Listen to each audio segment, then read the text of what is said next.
Portanto, vamos então continuar agora para a próxima apresentação. Temos então o Dr. Luís Batista, que nos vai apresentar a especialidade de otorrinolaringologia.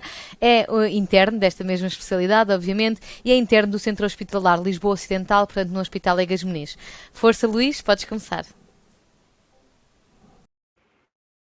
Olá a todos, muito boa tarde. Conseguem-me ouvir? Sim? Espero que sim.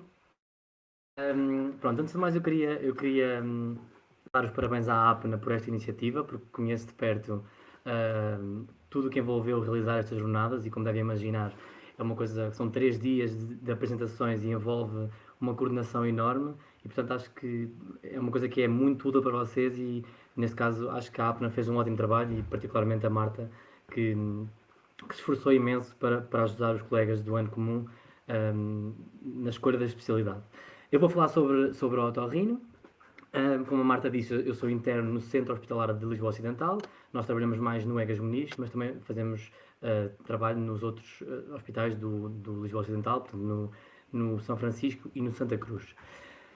Começando a falar sobre a minha especialidade, portanto, a otorrinolaringologia e cirurgia da cabeça e do pescoço é uma especialidade, como sabem, médico-cirúrgica, que se dedica ao diagnóstico e ao tratamento de doenças do ouvido, das fossas nasais, da faringe, laringe e também, então, à cirurgia da cabeça e do pescoço. A primeira otorrino é uma especialidade já com bastantes anos. A primeira consulta de otorrino que foi feita no nosso país data de 1892, no Hospital de Dona Estefânia. Portanto, é uma especialidade bastante antiga do nosso país. A primeira coisa que vos quero falar é, no fundo, qual é que é a atividade assistencial de um médico otorrino. Essencialmente, temos aqui quatro grandes grupos: o bloco operatório, a consulta, os exames endoscópicos e outras técnicas e a urgência.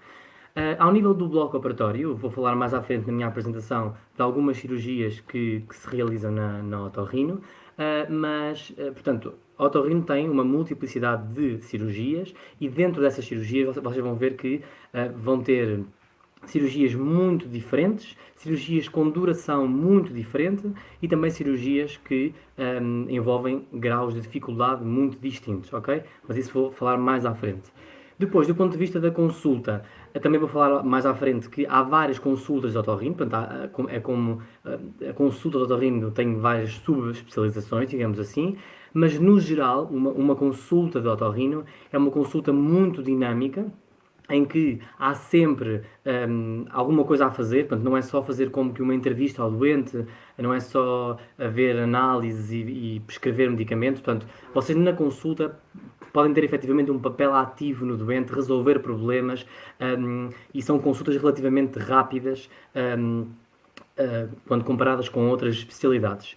Depois, em termos de exames endoscópicos e outras técnicas, são exames que, portanto, podem ser feitos, muitos deles são feitos durante a atividade de consulta, embora por vezes possam ser feitos à parte, quando houver essa necessidade. Pronto, estes exames envolvem laringoscopias indiretas, particularmente para a avaliação da laringe, de patologia da voz, etc. Envolve nasofibroscopias, endoscopias nasais para avaliação das fossas nasais e também biópsias ou microscopia quando é necessário. E por fim, a urgência, que é uma urgência que tende a não ser uma urgência muito caótica, obviamente que depende muito das alturas do ano e do hospital, como é óbvio, mas é uma urgência que no geral é uma urgência não muito agressiva. Pronto, e aqui há uma diversidade de coisas que devemos fazer, portanto, há muitas queixas, as queixas mais graves serão epistaxis, serão situações de edema da colota em que é necessário fazer coisas mais interventivas, mas aqui há de facto, há também um mundo de coisas que podem ser feitas. Ao nível da especialidade, portanto, vou tentar apresentar-vos agora um bocadinho daquilo que é feito em termos cirúrgicos dentro de cada área da otorrino. Portanto, na parte da otologia, aqui apresento-vos aqui, por exemplo, 4 cirurgias que podem ser feitas. A miringotomia com colocação do tubo transtimpânico, que é mais comum ser feita nas crianças que têm queixas de otites com derrame, em que é necessário a colocação destes tubos para, portanto, tirar esse derrame e para muitas vezes evitar otites de repetição ou então permitir que a audição da criança seja otimizada. Depois, a estepedotomia com colocação de pistão de Teflon, portanto, em situações de otosclerose em que, como sabem, o estribo está como aderente e, portanto, não há mobilidade da cadeia auricular, o que faz com que o doente tenha uma má audição. E, portanto, nós o que fazemos é, no fundo, tirar o estribo e colocar este pistão que vai fazer de conta que é o estribo e já permite, então, assim, a mobilidade da cadeia. A mastoidectomia, que tem uma panóplia de indicações, e as situações em que, havendo perfurações timpânicas crónicas sem resolução, há necessidade de fazer uma binoplastia, portanto, é fazer a resolução dessa perfuração, e aqui podem ser feitos enxertos de diversas formas. Na parte da rinologia, também há várias cirurgias possíveis, portanto, por exemplo, situações em que há hipertrofia de cornetos inferiores e é necessário fazer uma turbinoplastia inferior, portanto, reduzir esses cornetos.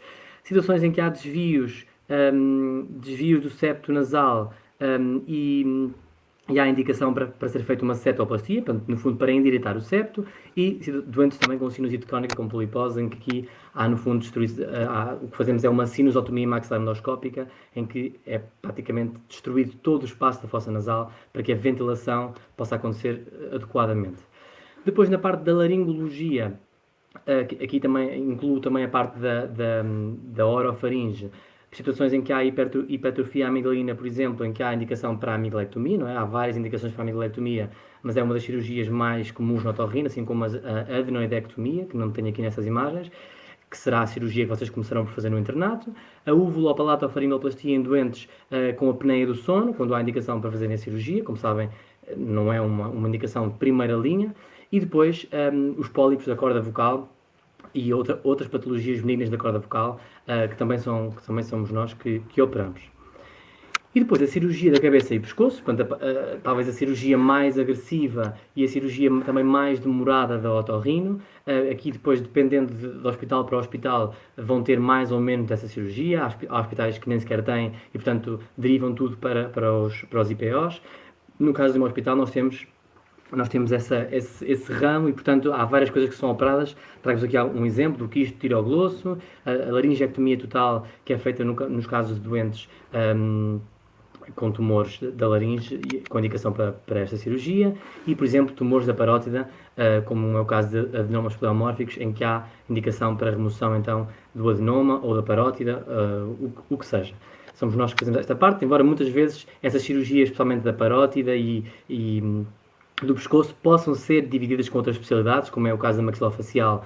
Por exemplo, as tiroidectomias também podem ser divididas com cirurgia geral, mas, no geral, no meu hospital, somos nós que fazemos este tipo de cirurgia.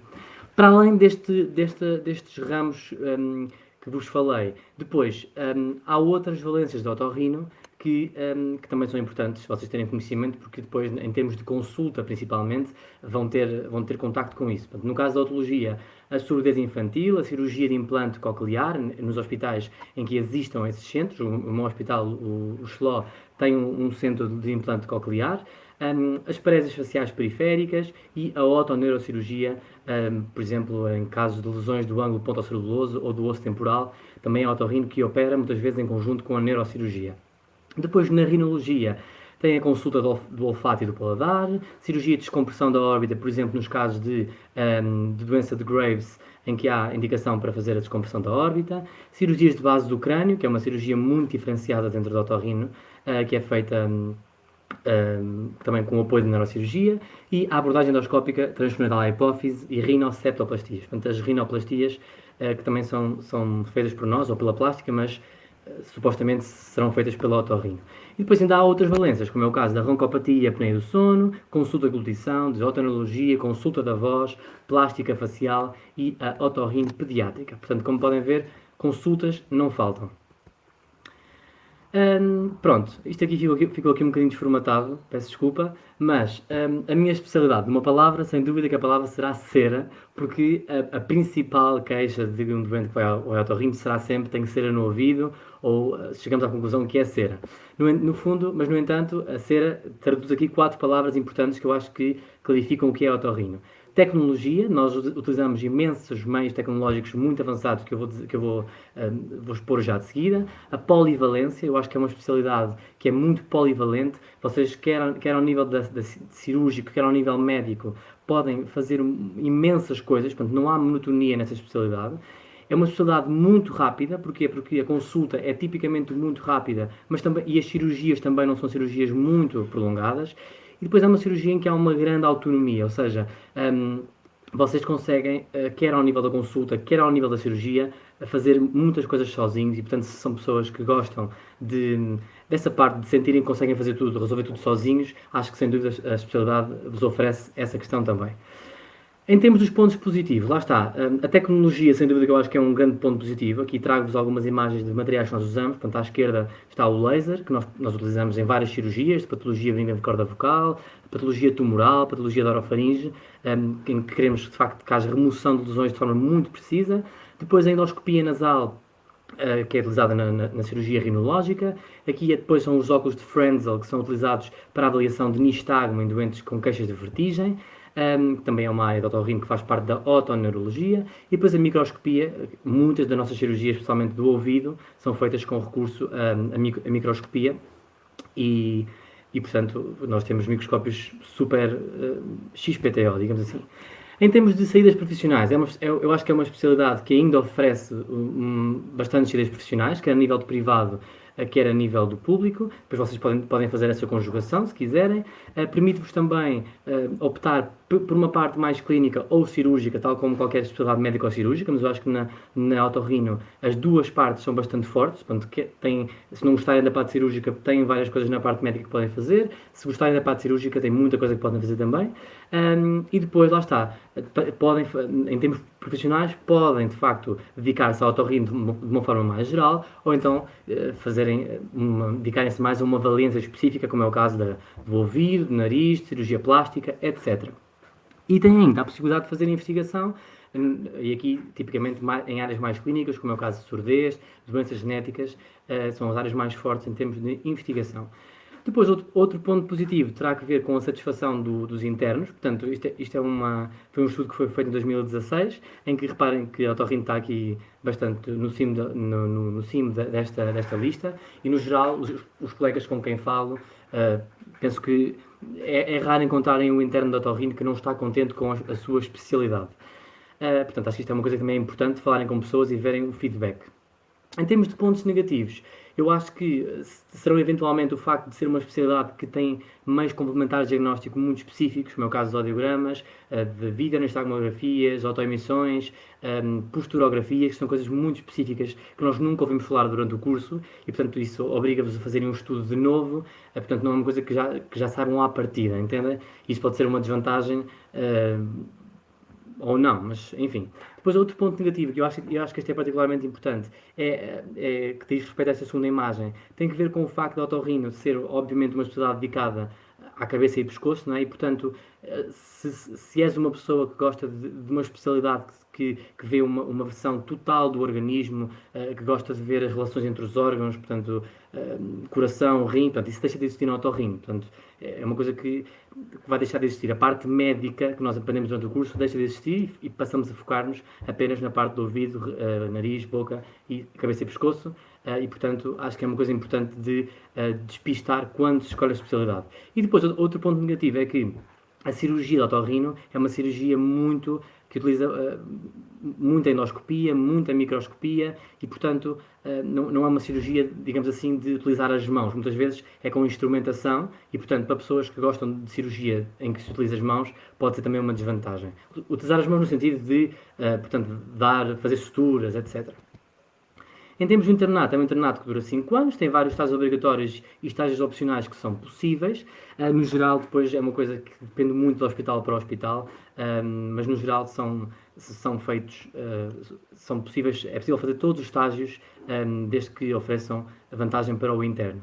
A semana tipo é uma semana muito variada, eu acho que isto também depende muito de hospital para hospital, e depois, no nosso caso, fazemos 12 horas semanais de urgência, diurna, e colaboramos na urgência da área metropolitana de Lisboa, uma vez por mês, mais ou menos. Mas isto é uma semana tipo, mas no meu caso, a minha semana varia muito, porque a nossa semana varia de semana a semana. Há hospitais em que a vossa semana será mais rígida, digamos assim, mas não é um horário extremamente exigente.